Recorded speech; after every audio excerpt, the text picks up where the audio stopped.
Ողջույն սիրելի հետևորդներ, ԱՄՆ գլխավոր լուրերի այս թողարկմանը դիտեք։ Տեխասի տեխնոլոգիական համալսարանում պայթյունի հետևանքով հրդեհ է բռնկվել, մի քանի շենքերում տարհանում էր, դասերը չեղարկվել է։ Դենվերում տարեցների խնամքի հաստատությունում պայթյունի հետևանքով տասնյակ բնակիչներ տարհանվել են, 10 մարդ տեղափոխվել է հիվանդանոց։ Միացյալ Նահանգներում ավելի քան 100 միլիոն մարդ կհայտնվի մարտյան ուժեղ փոթորիկի ուղու վրա, հրդեհների, ձնաբուքերի, տորնադոների և ջրհեղեղների վտանգով։ FBI-ը զգուշացնում է քաղաքացիներին չպատասխանել կեղծ ճանապարհային Տուրքի SMS-ներին, որոնք փորձում են գողանալ ձեր ֆինանսական տվյալները։ Պուտինը հայտարարել է, որ սկզբունքորեն համաձայն է 30-օրյա զինադադարին, բայց շեշտել է, որ այն պետք է տանի կայուն խաղաղության։ Թրամփի վարչակազմը դիմել է Գերագույն դատարան պահանջով սահմանափակել ծննդավայրի հիման վրա ԱՄՆ քաղաքացիություն ստանալը։ 200% մաքսատուրք եվրոպական գինիների և ալկոհոլի վրա ի պատասխան ԵՄ-ի կողմից ամերիկյան վիսկիի նկատմամբ սահմանված տուրքերի։ G7-ի հանդիպմանը դիվանագետները քննարկում են Թրամփի կոշտ մաքսային քաղաքականությունը, իսկ Մարկո Ռուբիոն փորձում է շտկել դրությունը։ Սենատի դեմոկրատները փորձում են խուսափել կառավարության փակման վտանգից առաջարկելով 30-օրյա ժամանակավոր ֆինանսավորում։ Նյու Յորքում հրեական ակտիվիստների խումբը բողոքի ակցիա է անցկացրել Թրամփ Թաուերում Մահմուդ Խալիլի ձերբակալության դեմ։ Կապիկների դատավարության 100-ամյակը 1925-ին Թենեսիի դատական գործը պատմության ամենահայտնի ու դեռևս քննարկումների առիթ տվողն է գիտության և կրոնի բախման համատեքստում։ Այս և այլ նորությունների մանրամասները հաջորդիվ։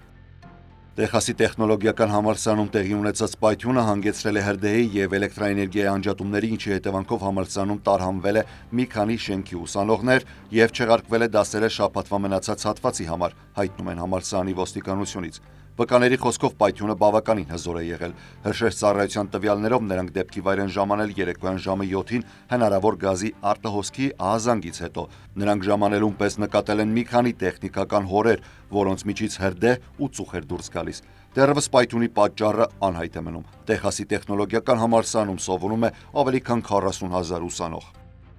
10 մարդ է տեղափոխվել հիվանդանոց, իսկ մյուսները տարհանվել են Դենվերի տարեցների խնամքի հաստատությունում տեղի ունեցած պայթյունի և հրդեհի հետևանքով, հայտնում են պաշտոնյաները։ Eastern Star Masonic Retirement Campus-ի դեպքի նախնական հետաքննության համաձայն պայթյունը տեղի ունեցել շինարարական աշխատանքների ժամանակ էլեկտրագծի պատճառով։ Ամերիկյան Կարմիր խաչի Կոլորադոյի մասնաճյուղն ապահովել է, որ երեկոյան բոլոր բնակիչները կամ վերցվեն իրենց ընտանիքի անդամների կողմից, կամ տեղավորվեն ժամանակավոր կացարաններ։ Միացյալ Նահանգներում Դաշնային հետաքննությունների բյուրոն FBI-ը զգուշացնում է քաղաքացիներին չպատասխանել ճանապարհային Տուրքի գանձման վերաբերյալ կեղծ SMS հաղորդագրություններին, նշելով, որ միայն այս ամսվա ընթացքում ստացել է ավելի քան 2000 բողոք։ Այս հաղորդագրությունները ներկայանում են նահանգային ճանապարհային Տուրքի գանձման գործակալություններ և փորձում են օգտատերերից կորզել ֆինանսական տվյալներ։ FBI-ը կոչ է անում նման հաղորդագրություններ ստացողներին բողոք ներկայացնել ինտերնետային հանցագործությունների բողոքարկման կենտրոնում, ինչպես նաև անհապաղ ջնջել այդ հաղորդագրությունները։ Կիբերանվտանգության Palo Alto Networks ընկերությունը նախորդ շաբաթ հայտնել էր, որ չարագործները գրանցել են ավելի քան 10,000 դոմեյն այս տեսակի խարդախությունների համար։ Խաբեբաները ներկայանում են ոչ միայն որպես ճանապարհային Տուրքի գանձման ծառայություններ, այլև որպես փաթեթների առաքման ծառայություններ։ Չնայած Apple-ը iPhone-ի հաղորդագրություններում արգելում է անծանոթ համարներից ուղարկված հղումները, խաբեբաները փորձում են շրջանցել նաև այս պաշտպանությունը, օգտատերերին հրավիրելով պատասխանել Y տառով և կրկին բացել հաղորդագրությունը։ Ռուսաստանի նախագահ Վլադիմիր Պուտինը հայտարարել է, որ սկզբունքորեն համաձայն է Միացյալ Նահանգների առաջարկած 30-օրյա զինադադարին, սակայն պայմանները դեռևս պետք է մշակվեն և զինադադարը պետք է հիմք դնի կայուն խաղաղության։ Ասուլիսի ժամանակ Պուտինն ասել է, որ պետք է խոսի նախագահ Թրամփի հետ և քննարկի։ Այսօր Սպիտակ տանը Թրամփն ընդունել էր ՆԱՏՕ-ի գլխավոր քարտուղարին, որի ժամանակ էլ նշել է, որ Ռուսաստանից լավ ազդանշաններ են ստացվում ու զգուշավոր լավատեսություն է հայտնել Պուտինի հայտարարության վերաբերյալ։ Նա կրկին ընդգծել է, որ պատրաստ է խոսել Պուտինի հետ և շեշտել, որ եկել է պատերազմի ավարտի ժամանակը։ Պուտինը, որն ավելի քան 3 տարի առաջ սկսեց Ուկրաինայի լայնածավալ ներխուժումը, նշել է զինադադարի հնարավոր խախտումները վերահսկելու անհրաժեշտությունը և ընդգծել. Ռուսաստանը երաշխիքներ կպահանջի, որպեսզի Ուկրաինան հրադադարը չօգտագործի վերազինման և նոր զորահավաքի համար։ Թրամփի հատուկ բանագնաց Սթիվ Ուիթքոֆն էլ Մոսկվայում է զինադադարի շուրջ բանակցություններ վարելու համար։ Կրեմլից հայտնել են, որ Պուտինը նախատեսում է հանդիպել Ուիթքոֆի հետ հինգշաբթի ուշ երեկոյան։ Անդրադառնալով Կուրսկում տեղակայված ուկրաինական ուժերին Պուտինը հարց է բարձրացրել. եթե զինադադարը հաստատվի, ինչ է լինելու նրանց հետ։ Նրանք պարզապես դուրս կգան առանց դիմադրության, թե ուկրաինական ղեկավարությունը նրանց հանձնվելու հրաման կտա։ Պուտինը շնորհակալություն է հայտնել Թրամփին Ուկրաինայում կարգավորման հարցին մեծ ուշադրություն դարձնելու համար։ Նա նաև նշել է, որ Չինաստանի, Հնդկաստանի, Բրազիլիայի եւ Հարավային Աֆրիկայի առաջնորդները մեծ առաքելություն են իրականացնում վերջ տալու պատերազմին։ Այս բարեկամական տոնայնությունը Սպիտակ տան նկատմամբ արտացոլում է ԱՄՆ Ռուսաստան եւ ԱՄՆ Ուկրաինա հարաբերություններում տեղի ունեցած կտրուկ փոփոխությունը Թրամփի վերադարձից հետո։ Թրամփի վարչակազմը բազմիցս ընդունել է Կրեմլի դիրքորոշումները պատերազմի վերաբերյալ, ներառյալ այն, որ Ուկրաինային ՆԱՏՕ-ին անդամակցելու հավանականությունը նվազագույն է, եւ որ այն ամենայն հավանականությամբ չի կարողանա վերադարձնել Ռուսաստանի կողմից օկուպացված տարածքները, որոնք կազմում են երկրի մոտ 20%-ը։ Զելենսկին Տելեգրամում մեղադրել է Ռուսաստանին զինադադարի առաջարկին դանդաղ արձագանքելու համար,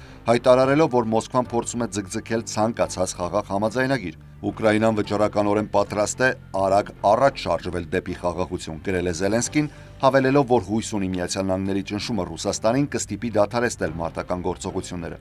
Այս փուլում Ուկրաինան համաձայնություն տալով զինադադարին ներկայացնում է Կրեմլին դիլեմա. համաձայնել զինադադարին հրաժարվելով նոր նվաճումների հնարավորությունից, թե մերժել այն, վտանգելով Վաշինգտոնի հետ հարաբերությունների վերականգնման գործընթացը։ Ինչպես եւ սպասվում էր, Թրամփի վարչակազմը դիմել է Գերագույն դատարան, որպեսզի թույլ տա սահմանափակել ծննդավայրի իրավունքով քաղաքացիություն ստանալը, քանի դեռ համապատասխան դատական գործընթացները շարունակվում են։ Արտակարգ դիմումում, որը ներկայացվել է այսօր, վարչակազմը խնդրել է դատարանին սահմանափակել այն հրահանգները, որոնք տրվել են Մերիլենդի, Մասաչուսեթսի եւ Վաշինգտոնի դաշնային դատավորների կողմից, արգելափակելով նախագահ Թրամփի ստորագրած հրամանագիրը։ Հրամանագիրը ներկայումս ամբողջությամբ արգելափակված է եւ 3 դաշնային վերաքննիչ դատարաններ, այդ թվում Մասաչուսեթսի դատարանը, մերժել են վարչակազմի դիմումները, վերջինն էլ երեքշաբթի օրը։ Հրամանագիրը նախատեսում է, որ 2025 թվականի փետրվարի 19-ից հետո ծնված երեխաները, եթե նրանց ծնողները ապօրինի ներգաղթյալներ են, չեն ստանա ԱՄՆ քաղաքացիություն։ Երկու տասնյակ նահանգներ դատի են տվել Թրամփի վարչակազմին, պնդելով, որ հրամանագիրը խախտում է ԱՄՆ սահմանադրության 14-րդ ուղումը, որն ամրագրում է. ԱՄՆ տարածքում ծնված յուրաքանչյուր անձ ԱՄՆ քաղաքացի է։ Այս հարցը կարող է դառնալ Թրամփի վարչակազմի ամենակարևոր իրավական մարտահրավերներից մեկը, որն ուղիղ կապ ունի ներգաղթի եւ Միացյալ Նահանգների քաղաքացիության քաղաքականության հետ։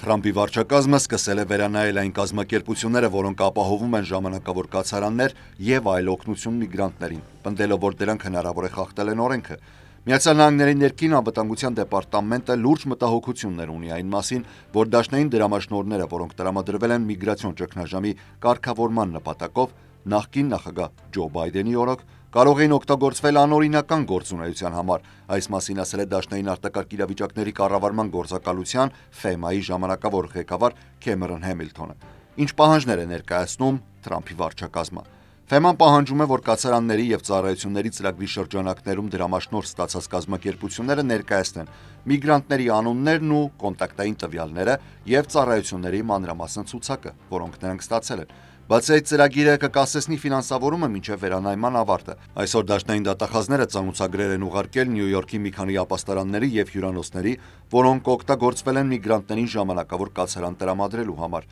պահանջով տրամադրել միգրանտների անունները, ծննդյան թվերը եւ անձնական տվյալները։ Քաղաքը ներկայումս ապահովում է 42700 միգրանտի կացարան 180 տարբեր վայրերում, մինչդեռ նախորդ տարվա հունվարին այդ թիվը հասնում էր 70,000-ի։ 2024 թվականի ֆինանսական տարում 641 միլիոն դոլար է տրամադրվել մի շարք նահանգների եւ տեղական կառույցների այս ծրագրի շրջանակում։ Դրամաշնորհներ են ստացել Նյու Յորքը, Ֆիլադելֆիան, Չիկագոն, Դենվերը, Մայամի United Way կազմակերպությունը, Սան Անտոնիոյի Սննդի բանկը եւ կաթոլիկ բարեգործական կազմակերպությունների մի քանի մասնաճյուղեր։ Շուտով հնարավոր է տվյալներ պահանջեն նաև այս կառույցներից։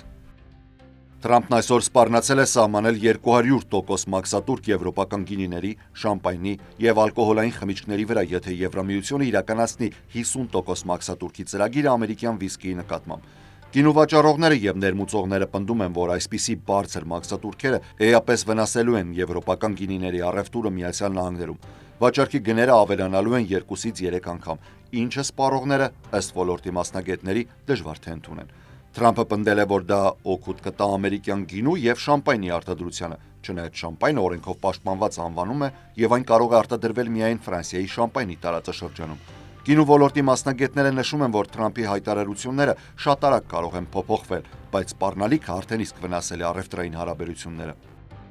G7-ի նույն ինքը մեծյոթնյակի արդյունաբերական զարգացման երկրների բարձրաստիճան դիվանագետները հավաքվել են Կանադայում։ Հանդիպումը սկսվել է այն բանից հետո, երբ Թրամփը սպառնացել է 200%-անոց սակագներ սահմանել եվրոպական գինու եւ ալկոհոլային խմիչքների վրա։ Կանադական Քվեբեկ նահանգում Սեն Լոուրենս գետի ափին գտնվող Ձնառատ հանգստավայրում G7-ի երկրների արտգործնախարարները, ներառյալ Մեծ Բրիտանիայի, Կանադայի, Ֆրանսիայի, Գերմանիայի, Իտալիայի եւ Ճապոնիայի ներկայացուցիչների պաշտոնական լուսանկարի ժամանակ կարծես թե կեղծավոր ժպտում էին, որովհետև առկա է լուրջ լարվածություն։ Թրամփը կոշտ դիրքորոշում է որդեգրել Կանադայի նկատմամբ, կրկնելով նաև այն միտքը, որ Կանադան կարող է դառնալ ԱՄՆ-ի 51-րդ նահանգը, հավելելով, որ իրենց Կանադայից ոչինչ պետք չէ, բայց առանց ԱՄՆ-ի չեն կարող, եւ դառնալով Ամերիկայի նահանգ, նա թույլ կտա պահպանել օրներգը, որը Թրամփը շատ է սիրում։ Արձագանքելով Թրամփի հայտարարություններին Գերմանիայի արտգործնախարար Աննալենա Բերբոքը կոչ է արել խուսափել խուճապից։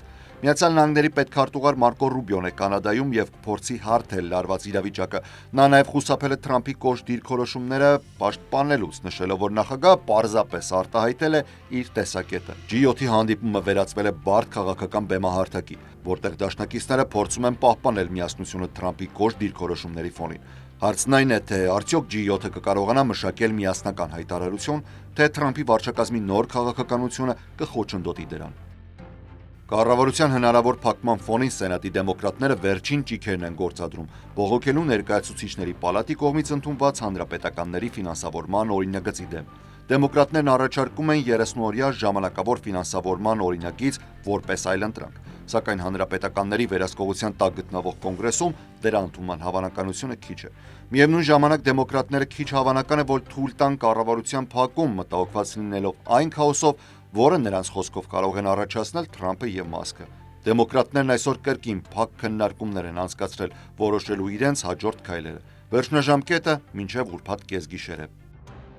Դաշնային դատավորի որոշմամբ Թրամփի վարչակազմը պարտավորվում է վերականգնել հազարավոր աշխատողներին, որոնք զանգվածային կրճատումների արդյունքում ազատվել էին տարբեր գերատեսչություններից։ Շրջանային դատավոր Ուիլյամ Ալսափը որոշել է, որ ազատումները չեն համապատասխանում դաշնային օրենքներին եւ կառավարությունը պետք է անհապաղ աշխատողներին վերականգնելու առաջարկներ ուղարկի։ Վերականգնվող գերատեսչություններն են վետերանների հարցերով վարչություն, գյուղատնտեսության նախարարություն, պաշտպանության նախարարություն, էներգետիկայի նախարարություն, ներքին գործերի նախարարություն եւ ֆինանսների նախարարություն։ Այնուամենայնիվ դատավորը չի պարտադրել վերականգնել մյուս 16 գերատեսչությունների աշխատանքից ազատված աշխատակիցներին։ Արդյոք լսել եք կապիկների դատավարություն տերմինը։ Եթե ոչ, ապա կպատմենք ձեզ։ 100 տարի անց այն հիշվում է որպես շատ ավելին, քան դատավարություն։ 1925 թվականի մարտի 13-ին Թենիսին դարձել է ԱՄՆ-ի առաջին նահանգը, որը արգելել է էվոլյուցիայի ուսուցումը հանրային դպրոցներում։ Սա ուժեղ արձագանք առաջացրեց ողջ երկրում, հանգեցնելով դատական գործընթացի, որը դարձավ նահանգների պատմության ամենահայտնի գործերից մեկը։ Պատմաբանները նշում են, որ դատավարությունը սկսվել է որպես տուրիստական հնարք Թենեսիի փոքրիկ Դեյթոն քաղաքի ղեկավարների կողմից, որոնք ցանկանում էին խթանել տեղական տնտեսությունը։ Նրանք համոզեցին մի ուսուցչի վիճարկել օրենքը, որպեսզի երկրով մեկ քննարկվող հակաէվոլյուցիոն մանդատի բանավեճը տեղի ունենա հենց իրենց քաղաքում։ Էվոլյուցիայի եւ կրեացիոնիզմի միջև հակասությունը, հատկապես կրթական համակարգում, երբևէ չի մարել, եւ այն, թե ինչպես պետք է ուսանողները սովորեն կյանքի ծագման մասին, շարունակում է քննարկվել ուսուցիչների, օրենսդիրների եւ հասարակության կողմից։ Սա կապիկների դատավարություն էր։ Ոչ։ 1859 թվականին բրիտանացի բնագետ Չարլզ Դարվինը հրապարակեց տեսակների ծագումը, որտեղ ներկայացրեց բնական ընտրության միջոցով էվոլյուցիայի իր տեսությունը։ Այն բախվեց խիստ ընդդիմության քրիստոնյա ֆունդամենտալիստների կողմից, ովքեր դա համարում էին մարտահրավեր Աստվածաշնչի արարչագործության պատմությանը։ 1920-ականների մի շարք նահանգներ սկսեցին քննարկել էվոլյուցիայի ուսուցումը հանրային դպրոցներում արգելելու մի շարք օրենքներ։ Թենեսիի օրենսդիրները առաջինը ընդունեցին նման օրենքը 1925 թվականի մարտի 13-ին Բատլերի ակտով, որն արգելում էր դասավանդել ցանկացած տեսություն, որը պնդում էր, որ մարդը առաջացել է ավելի ցածր կարգի կենդանուց, հակասելով աստվածաշնչյան արարչագործության ուսմունքին։ Ամերիկյան քաղաքացիական ազատությունների միությունը հայտարարություն տարածեց, առաջարկելով ֆինանսավորել այն ուսուցիչի դատական ծախսերը, որը կհամաձայներ վիճարկել օրենքը։ Դեյթոնի համայնքի ղեկավարները գտան 24-ամյա Ջոն Սկոպսին, որը նոր էր ավարտել ուսուցչական առաջին տարին։ Սկոպսը ձերբակալվեց մայիսի 9-ին և դատավարությունը սկսվեց հուլիսի 10-ին։ Սկոպսի դատավարությունը մեծ աղմուկ բարձրացրեց հիմնականում այն պատճառով, որ այն միավորեց երկու խոշոր մրցակիցների՝ Ուիլյամ Ջենինգս Բրայանին և Քլարենս Դարոուին։ Ուիլյամ Ջենինգս Բրայանը նախկին պետքարտուղար էր և ԱՄՆ նախագահի թեկնածու, որը հանդես էր գալիս մեղադրող կողմում, իսկ Քլարենս Դարոուն, որն այն ժամանակի լավագույն փաստաբաններից էր, համաձայնեց պաշտպանել Սկոպիեին։ Սա միայն կրեացիոնիզմի և էվոլյուցիայի միջև պայքար չէր, այլ կրոնի ու գիտության հակամարտություն։ Դատավարությունը տևեց ընդամենը 8 օր, իսկ ատենակալները 10 րոպեում որոշում կայացրեցին մեղավոր ճանաչել Սկոպսին։ Նրան $100 տուգանք սահմանվեց, որը հետագայում չեղարկվեց Թենեսիի գերագույն դատարանի կողմից տեխնիկական պատճառով։ Ով հաղթեց այս դատավարությունում։ Կախված է նրանից, թե ում ենք հարցնում։ Սկոպսի դատավարության հիմնական թեմաները մինչև օրս շարունակում են քննարկվել։ 2005 թվականին Դաշնային դատարանը վճռեց, որ բնական ձևավորում ուսմունքը կրոնական համոզմունք է, այլ ոչ թե գիտական տեսություն։ 2023 թվականին Արևմտյան Վիրջինիան ընդունեց օրենք, որը թույլ է տալիս ուսուցիչներին քննարկել գիտական տեսությունները, եթե ուսանողները հարցեր են տալիս։ Տեխասում նոր կրթական ծրագրերը ներառում են աստվածաշնչյան հղումներ, իսկ որոշ դասաժամերին ուսանողները կրկնում են Ծննդոց գրքի սկզբնաբանը։ Սկոպսի դատավարությունը միայն անցյալի հետաքրքիր դրվագ չէ, այն ազդել է կրթության, գիտության և կրոնի շուրջ ազգային բանավեճերի վրա, որոնք դեռևս շարունակվում են։ Այսօր հրեաները խաղաղության համար խմբի ցուցարարները հավաքվել էին Թրամփ Թաուերի նախասրահում բողոքելու Մահմուդ Խալիլի ձերբակալության դեմ։ Խալիլը պրո-պաղեստինյան ակտիվիստ է, որը ղեկավարում էր Կոլումբիայի համալսարանում Իսրայելի դեմ բողոքի ցույցերը։ Նյու Յորքի ոստիկանությունը ձերբակալել է ցուցարարներին, սկզբում իհարկե նախազգուշացնելով, որ նրանք պետք է լքեն շենքը կամ ենթարկվեն ձերբակալության։ Մոտավորապես 65 մարդու են ձեռնաշղթայել և ուղեկցել դեպի ոստիկանական ու քաղաքային ավտոբուսներ։ Ցույցի սկսվելուց մոտ 1 ժամ անց։ Մահմուդ Խալիլը, որը Միացյալ Նահանգներում օրինական մշտական բնակիչ է, ամուսնացած է ամերիկուհու հետ, օրենք չի խախտել, ձերբակալվել է նախորդ շաբաթ Նյու Յորքի բնակարանի մոտ։ Նրան սպառնում է արտաքսում։ Խալիլի կողմնակիցները պնդում են, որ նրա ձերբակալությունը հարված է խոսքի ազատությանը և կազմակերպում են բողոքի ցույցեր ոչ միայն Նյու Յորքում, այլև ամբողջ երկրում։ Այսօրվա լուրերից առանձնացրել էինք այսքանը։ Ես Հարություն Մինասյանն եմ, շնորհակալ եմ ուշադրության համար, առողջ եղեք։